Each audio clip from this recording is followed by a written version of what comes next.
Olá, meu nome é Fernando Nani, eu sou membro do Núcleo de Via Aérea Difícil do Hospital das Clínicas da Faculdade de Medicina. Esse é o Dr. Fernando Chulucchi, também membro do Núcleo de Via Aérea do Hospital das Clínicas da Faculdade de Medicina da USP.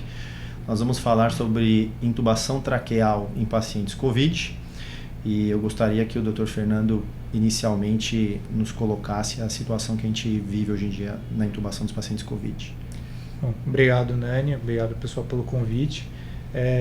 A gente está falando um pouco desse tema porque a gente espera que mais ou menos 5% dos nossos pacientes que tiveram infecção com Covid vão precisar de um suporte intensivo em UTI, e desse mais ou menos 70% a gente espera que tenha algum tipo de necessidade de ventilação mecânica. Então a gente está pensando em algo que seja altamente prevalente, então necessidade de intubação dos pacientes do coronavírus, e que muitas vezes essa intubação precisa de mais duas tentativas.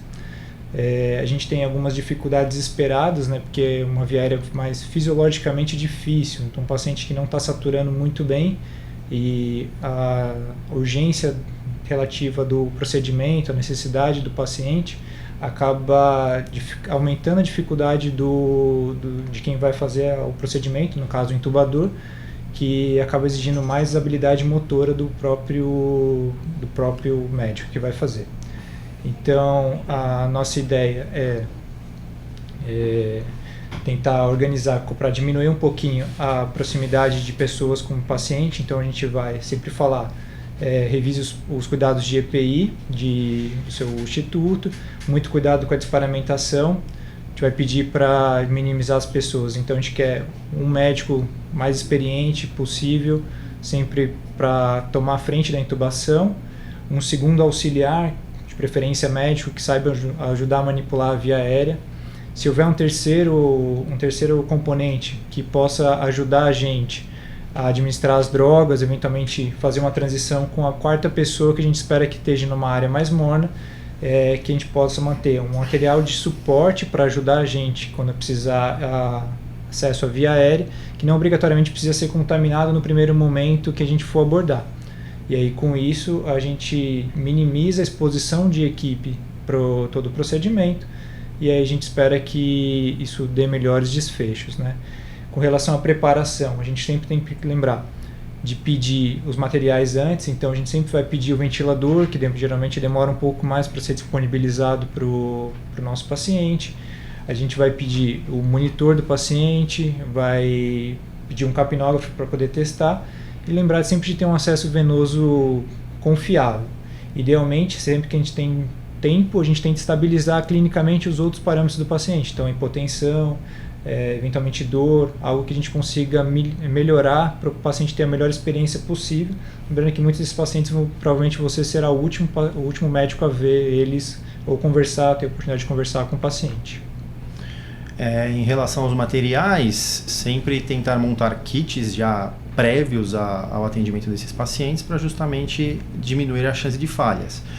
Então, videolaringoscópio ou laringoscópio, fio guia, tubos de diversos tamanhos, clamp para os tubos, fio bugie, material de resgate, filtro EPA ou outros materiais que sejam necessários para o atendimento desses pacientes. Nunca se esquecer que nós podemos fazer algumas avaliações para previsão de via aérea difícil guiados por alguns scores.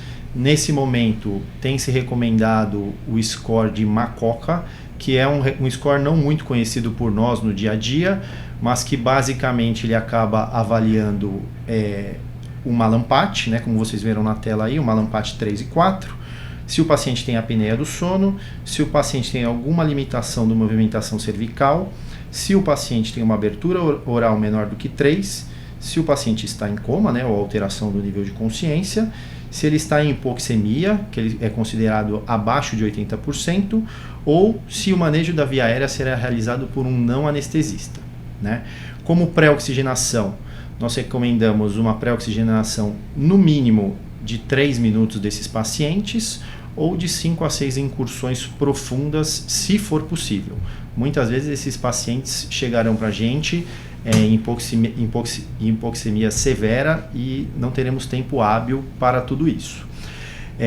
Nós recomendamos que o selamento da máscara facial seja realmente muito bem adaptado, sem vazamentos. Não recomendamos a ventilação inicial desses pacientes e geralmente nós recomendamos que essa pré-oxigenação seja feita com AMBU, mas idealmente com sistemas Mapleson-C de Waters, sempre com filtro EPA acoplado. Lembrar também do posicionamento do paciente, né, que ele acaba ajudando muito a gente a fazer o procedimento. Então, sempre que possível, a gente traz o paciente para próximo da cabeceira do doente, o doente para próximo da cabeceira para ficar próximo ao quem vai realizar o procedimento. Tentar deixar um pouquinho de proclive para a gente ter o deslocamento caudal do diafragma, com isso aumentar um pouquinho a abertura do pulmão. E apoios, principalmente para os pacientes adultos, apoios occipitais que consigam fazer o alinhamento do eixo do pavilhão auricular com o externo, para a gente ter uma posição mais factível de laringoscopia, que ajude a alinhar os eixos da cavidade oral, da via aérea, para facilitar a intubação. Com relação a drogas, a gente tem algumas opções para fazer o acesso ou o relaxamento do paciente. Ketamina é uma droga que está sendo muito avaliada nesses casos, a gente tem tido resultados muito bons, mas a gente recomenda principalmente para quem já tem algum conhecimento do uso da ketamina. A ideia é que, se você não sabe exatamente manejar os efeitos colaterais, e a gente ressalta principalmente a hipersalivação, que pode aumentar a quantidade de secreção na via aérea e dificultar uma laringoscopia no primeiro momento, você fique com a indução que você está mais acostumado. Então, para quem tem um bom conhecimento, ketamina junto com relaxante muscular, e aí a gente pode recomendar o rocurônio ou succinilcolina, dependendo de qual você tem mais manejo, quais as contraindicações do paciente. Caso você não tenha o domínio sobre isso, a gente recomenda uma dose de lidocaína com fentanil, aguardar o tempo do fentanil para fazer a ação, geralmente 3 minutos, seria o tempo da pré-oxigenação, igual foi feito. E aí a gente faz uma indução, geralmente a gente recomenda o etomidato pelo menor risco de hipotensão, e o bloqueador neuromuscular, né? Então, ou a succinilcolina ou o rocurônio.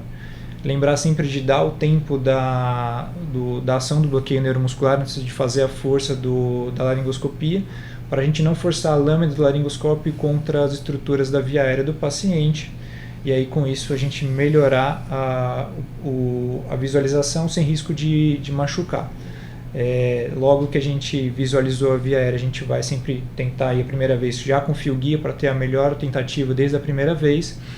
Passou a via aérea, a gente vai tirar o fio guia, clampear o tubo para evitar a saída de secreção e de aerolização que está vindo proveniente da via aérea, e a gente vai testar direto com o ventilador do paciente, evitando o AMBU, para não ter uma segunda desconexão do sistema. E aí, padrão ouro para checagem, sempre capnografia. Caso não seja possível, aí a gente volta para a ausculta, né? No caso de falha da intubação orotraqueal, nós teremos outros vídeos que explicarão o fluxo de atendimento dos pacientes em via aérea difícil, que serão abordados esses outros temas. Gostaria de agradecer a presença de todos. Obrigado, pessoal.